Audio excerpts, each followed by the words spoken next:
नमस्कार. श्री स्वामी समर्थ सर्वांना. पुन्हा एकदा तुमच्या सर्वांचं आपल्या ह्या यूट्यूब चॅनलवर खूप खूप स्वागत आहे. आपण दररोज देवाची सेवा करतो, देवाची पूजा पाठ करतो. यासारखं आपल्याला दररोज पितरांची सेवा करणं शक्य होत नाही. प्रत्येक जणाला दररोज पितरांसाठी काही उपाय, काही सेवा करणे शक्य होईलच असं नसतं. आपल्याला शक्य झाल्यास आपण पौर्णिमेला, अमावस्येला पितरांसाठी काही सेवा उपाय करत असतो, पण आपल्या हातून दररोज आपल्या पितरांसाठी ही सेवा होत नसते.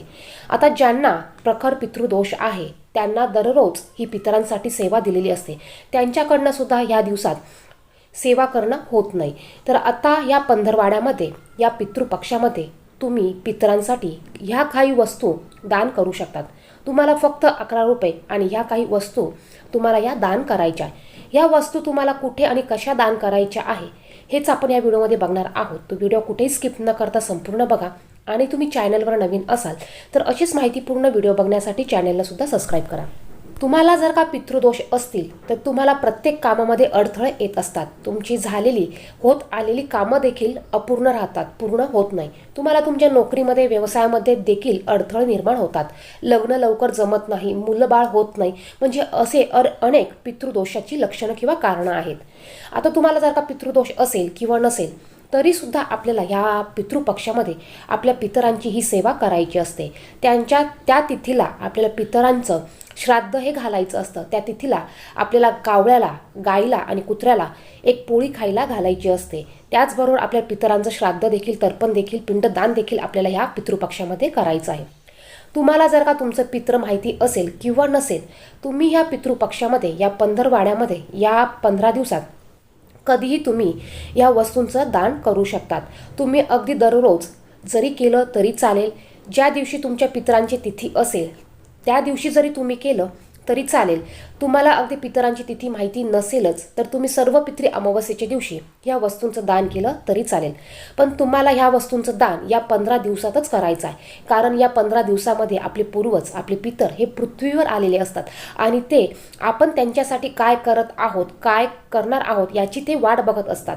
ते तृप्त होण्यासाठी आपल्याकडनं त्यांची किती सेवा होते किंवा आपण त्यांच्यासाठी काय करतो हे ते बघत असतात आणि यानुसार ते आपल्याला कृपा आशीर्वाद देत असतात. आपले पितर हे आपल्यावर प्रसन्न होऊन, तृप्त होऊन पुन्हा यमलोकात जात असतात. तुम्ही जसं देवाची सेवा करतात, देवाच्या काही उपाय करतात, आपण दररोज पूजा पाठ करत असतो, उपासना करत असतो, याचप्रमाणे जर का आपल्याला पितृदोष असतील तर आपल्याला पितरांची देखील सेवा करायची असते आणि ही सेवा आपल्याकडनं दररोज होत नसते. तेव्हा तुम्ही या पितृपक्षामध्ये या गोष्टींचं दान, या गोष्टी आवश्यक दान करायच्या आहेत. तर बघा, तुम्हाला काय करायचं आहे. तुम्हाला पहिल्यांदा अगदी 11 रुपये जरी असेल तरी चालेल. तुम्ही 11 रुपये घ्या, 21 रुपये घ्या, तुमच्या यथाशक्तीने तुम्हाला पाहिजे तेवढे तुम्ही पैसे घेऊ शकतात. हे तुम्हाला एका मंदिरात जाऊन, कोणत्याही एखाद्या मंदिरात जाऊन तुम्हाला त्या दानपेटीमध्ये टाकायचं आहे. यानंतर तुम्हाला शिधा द्यायचा आहे. आता हा शिधा तुम्ही गरिबाला देऊ शकतात किंवा एखाद्या मंदिरामध्ये तुम्ही ठेवून येऊ शकतात किंवा एखाद्या ब्राह्मणाला तुम्ही हा शिधा नेऊन देऊ शकतात. आता शिधा म्हणजे काय, तर एका कुटुंबाचं एका दिवसाचं जेवण त्याच्यामध्ये आपल्याला ज्या ज्या वस्तू लागतात ह्या वस्तू म्हणजे हे शिधा. आता शिधामध्ये तुम्ही चण्याची डाळ, साखर, तेल, गव्हाचं पीठ किंवा गहू, तांदूळ, डाळ म्हणजे ज्या वस्तू आपल्याला जेवणासाठी लागतात त्या वस्तू तुम्ही या शिधा म्हणून देऊ शकतात. आता हा शिधा तुम्हाला एखाद्या मंदिरात जाऊन जरी तुम्ही ठेवून आला तरी चालणार आहे किंवा तुमच्या आजूबाजूला काही ब्राह्मण असतील आणि ते शिधा घेत असतील तर तुम्ही ब्राह्मणाला देखील हा शिधा देऊ शकतात. आता हे तुम्ही दररोज कधीही करू शकतात किंवा या पितृपक्षात दररोज कधीही करू शकतात किंवा तुम्ही सर्व पितरी अमावस्येच्या दिवशी केलं तरी चालेल किंवा तुम्ही ज्या दिवशी तुमच्या पितरांचं श्राद्ध घालणार आहात त्या तिथीला देखील तुम्ही या वस्तूंचं दान करू शकतात. तुमचे पित्र जर का झालेले असतील तर तुम्ही सर्व पितरी अमावस्येच्या दिवशी या वस्तूंचं दान करू शकतात. या वस्तू तुम्हाला फक्त मंदिरात ठेवून यायच्या आहे किंवा तुम्हाला एखाद्या गरजू व्यक्तीला द्यायच्या आहे. ज्याला खरंच गरज असेल अशा व्यक्तीला तुम्ही ह्या वस्तू द्यायच्या आहे. यानंतर तुम्हाला एक दुधाचा पुडा कोणत्याही एखाद्या मंदिरात फक्त ठेवून यायचा आहे.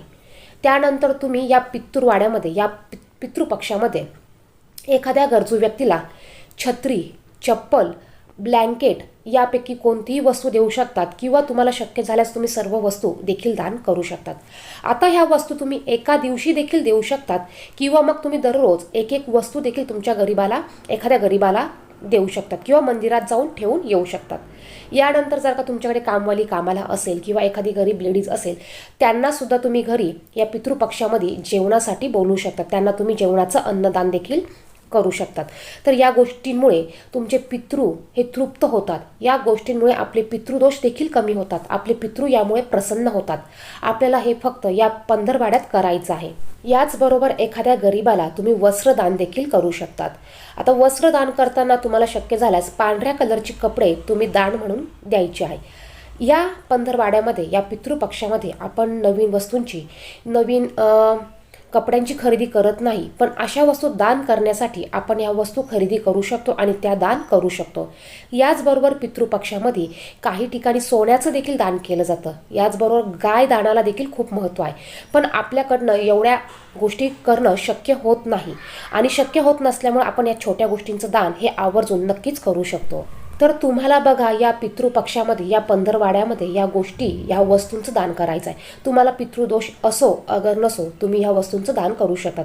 आणि ज्यांना पितृदोष आहे त्यांनी तर नक्कीच या वस्तूचं या पंधरवाड्यामध्ये दान करायचं आहे. ह्याच नाही तर तुम्ही प्रत्येक वर्षी येणाऱ्या पितृपक्षामध्ये या वस्तू दान करायच्या आहे किंवा एखाद्या गरीबाला तुम्ही घरी तुमच्या श्राद्धाच्या दिवशी जेवायला बोलून ह्या वस्तू त्या गरीबाला किंवा त्या गरजूला तुम्ही दान करू शकतात. व्हिडिओत सांगितलेली माहिती आवडली तर व्हिडिओला नक्कीच लाईक करा. चॅनेलवर पहिल्यांदा असाल तर चॅनेलला सुद्धा सबस्क्राईब करा. या गोष्टींमुळे बघा तुमचे जेवढे पितृदोष असतील ते कमी होणार आहे. तुम्हाला जर का नोकरीत, व्यवसायात, धंद्यात अडथळे येत असतील तर ते अडथळे तुमचे दूर होणार आहे. या पितृदोषामुळे जर का तुमच्या घरामध्ये काही वाद होत असतील, काही वास्तुदोष असतील तर ते देखील तुमचे कमी होणार आहे. धन्यवाद. श्री स्वामी समर्थ.